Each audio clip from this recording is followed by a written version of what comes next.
এবার আসুন দেখি কিভাবে ব্লট টুল কাজ করে। এখানে আমরা ব্লট টুল সিলেক্ট করার পর একটি শেপ অথবা একটি রেক্টেঙ্গুলার এখানে তৈরি করতে পারি।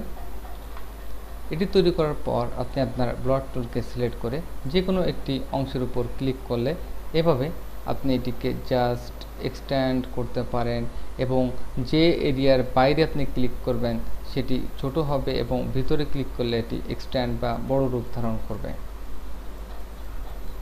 আপনি খেয়াল করুন যে আমরা বাইরে থেকে পয়েন্টকে সরিয়ে নিতে পারি, আবার ভিতর থেকে আমরা পুশ করে আমাদের পয়েন্টকে এভাবে বাইরে নিতে পারি এবং এটি টোটালি স্মুথভাবে আমাদের চারপাশে ইনক্রিজ হচ্ছে। তো আমরা দেখি এর সেটআপ। আমরা এখানে ব্রাশ সাইজ পরিবর্তন করতে পারি, সাথে ইন্টেন্সিটি, যে আমরা কেমন ধরনের অ্যাক্টিভিটি বা কেমন ধরনের প্রেশার আমরা আমাদের বক্সকে করতে পারি সেটি আমাদের ইন্টেন্সিটি। যেমন আমরা এখানে 10% দেখতে পাচ্ছি, ইচ্ছা করলে এখান থেকে 50% অথবা 100% ইন্টেন্সিটিতে আমরা আমাদের এই বক্সকে জাস্ট প্রেশার ক্রিয়েট করতে পারি। তো চলুন দেখা যাক এই টুলটি অন্য কোনোভাবে ব্যবহার করা যায় কিনা। অনেকে হয়তো লগো তৈরির ক্ষেত্রে কোনো নির্দিষ্ট টাইপফেস ইউজ করেন, তবে মডিফাই করে থাকেন এরকম কোনো টুলের মাধ্যমে। যেমন আমরা এখানে টাইপ করব দি সান এবং এটিকে জাস্ট সিলেক্ট করে একটু বড় করুন। বড় করার পর যদি আপনি এখান থেকে এই টুলটি সিলেক্ট করে এখানে মডিফাই করতে চান, এখানে আপনার একটি মেসেজ দেখতে পাবেন, the selected artwork content text. Mean হচ্ছে আপনি যে আর্টওয়ার্কটি সিলেক্ট করেছেন এটি একটা টেক্সট, এটি কোনো আর্টওয়ার্ক না, কারণ এটি যে কোনো সময় আপনি মডিফাই করতে পারেন একটি সিম্পল টেক্সট হিসেবে।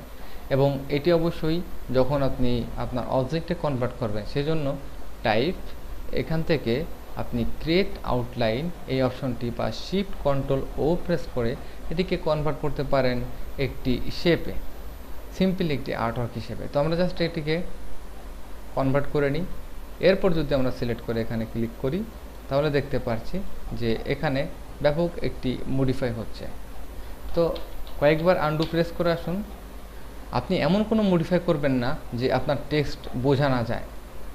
তো আপনি এই ধরনের মডিফাই করলেন, জাস্ট এটি একটু ফানি এবং কার্টুনিস্ট টাইপের ইফেক্ট, কিন্তু দেখতে মোটেও সুন্দর না।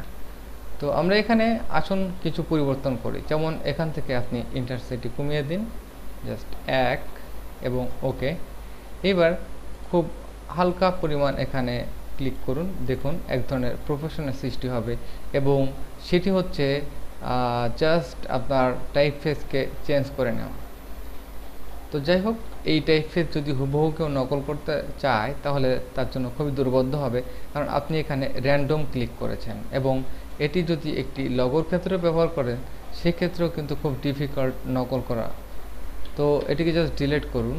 আরেকটি বিষয় সম্পর্কে আমাদের কনফার্ম হতে হবে, আমরা যদি ভিতর থেকে এটিকে পুশ করে বাইরের দিকে নিতে চাই তাহলে আপনি জাস্ট ভিতর থেকে ক্লিক করলে দেখতে পাবেন যে এটি বাইরের দিকে। যেহেতু আমাদের এখানে প্রপোর্শন বা ইন্টেন্সিটি অনেক কম, আমরা এখানে 50 সিলেক্ট করি এবং এখানে ক্লিক করে দেখুন অনেক বেশি জায়গা নিয়ে এটি জাস্ট। আপনি যখন আপনার অবজেক্টের ভিতর থেকে ক্লিক করবেন তখন এটি বাইরের দিকে সরিয়ে যাওয়ার চেষ্টা করবে এবং যখন বেশি হয়ে যাবে তখন বাইরে থেকে আপনি ক্লিক করে এটিকে ভিতরের দিকে পুশ করতে পারেন। এছাড়াও যদি বড় কোনো টাইপ ফেসের পর আপনি ইফেক্ট আনতে চান, যেমন এখানে আপনি জাস্ট গান নয় সান এবং এটিকে জাস্ট আমরা বোল্ড সিলেক্ট করি এবং সাইজে অনেক বড় করতে পারেন। দুটি পর্যায়ে আপনি এটিকে কনভার্ট করতে পারেন, একটি হচ্ছে টাইপ, এখান থেকে ক্রিয়েট আউটলাইন, অথবা সরাসরি অবজেক্টে গিয়ে আপনি এক্সপ্যান্ড করতে পারবেন। মনে করবেন যে কোনো অবজেক্টকে আপনি এক্সপ্যান্ড করলে সেটি একটি অবজেক্ট এবং ফিল কালার এখানে জাস্ট অ্যাপ্লাই হবে। যেহেতু আমাদের এখানে স্টক কালারের কোনো দরকার নেই, আপনি জাস্ট ওকে প্রেস করেন। যদি আপনার এখানে স্টক কালারের দরকার হয় এখান থেকে আপনি জাস্ট স্টক সিলেক্ট করতে পারেন যে কোনো কালারের এবং এখানে আপনার স্টকটি সিলেক্ট হবে। তো নর্মালি আমি স্টক ছাড়াও এখানে কাজ করতে পারি, জাস্ট স্টকটি দিলাম যে দেখার জন্য। এরপর স্টকটি আপনি জাস্ট কিছু সময়ের জন্য রিমুভ করে দিন। এখান থেকে আপনার ব্রাশ সাইজ অবশ্যই ছোট করতে হবে, সেজন্য এখানে গিয়ে আপনি এখানে 10 ট্যাব চেপে 10 এবং ওকে প্রেস করবেন। দেখবেন যে নির্দিষ্ট পরিমাপে আপনার ব্রাশ সাইজটি জাস্ট ছোট হবে। এরপর এখানে জাস্ট আপনি এটিকে ক্লিক করে একটু মডিফাই করে নেবেন, খুব বেশি নয়, অল্প পরিমাণ মডিফাই এখানে করে নেবেন। এবং এটি কিন্তু এক প্রকার একটি ইউনিক একটি ইফেক্ট, যেটি আপনি সহজে হয়তো এটির মাধ্যমে তৈরি করতে পারেন। আবার একই সাথে যদি আপনি এটিকে সিলেক্ট করেন এবং বড় করেন, এবং বড় করার ক্ষেত্রে এখানে জাস্ট আপনার ইন্টেন্সিটি বা এখান থেকে আপনার প্রপোর্শন সেটা 10 এবং ওকে। এরপর আপনি জাস্ট একটি অবজেক্টের উপর ক্লিক করলেই আপনি দেখতে পাবেন যে অনেক সুন্দরভাবে আপনার অবজেক্টটি এখান থেকে পরিবর্তন হয়ে যাবে। তো চলুন নেক্সটে আমাদের আরও একটি অপশন রয়েছে, যেটি হচ্ছে স্ক্লপ টুল এবং এখানে ক্রিস্টালাইজ টুল, এবং এর পরেই আমরা দেখব যে আরেকটি টুল রয়েছে যেটি হচ্ছে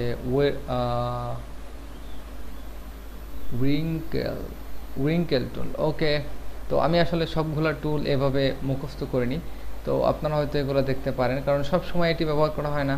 জাস্ট আমরা আইকন দেখলেই একসময় বুঝে নেব যে এটি কিভাবে আমাদের অবজেক্টের উপর কাজ করবে।